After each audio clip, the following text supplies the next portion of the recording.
Good morning. Yan, papasok na ang February.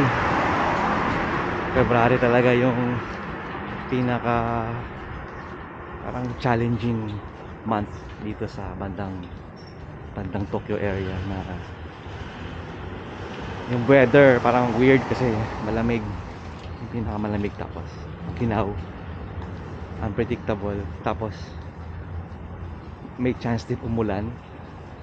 So pag umuulan nagiging mahamog yung bahay kasi parang nagkakaroon ng mahamog, nagkakaroon ng moist, gano'n. Ang labo nga eh.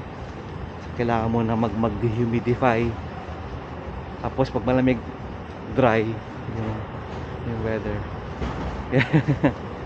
Tapos maraming tao nag-aabang na katanggap ng chocolate sa Valentine's Day. Naku, challenging yun. Yung mga video ko sa channel, kung mapapansin nyo, siguro the past few 3 or 2-3 videos siguro, meron na siyang English, Filipino, and Japanese subtitle. Yung Japanese, tinranslate ko lang yun gamit DeepL or Google Translate. Pero syempre hindi naman perfect yung Japanese, pero siguro naman may sense kasi medyo gets ko naman yung mga basic sentences. Kaya pag may sinasabi si Google or si DeepL, minsan hindi rin pasok eh.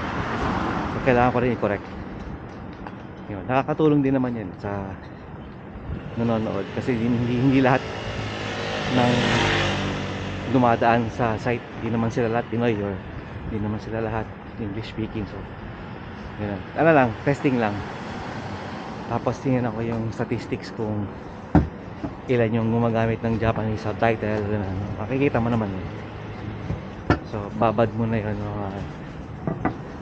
ng ganung technique mo. Siguro mga isang buwan siguro. Tingnan natin yung performance. Yun lang. Sige, good morning. Bye.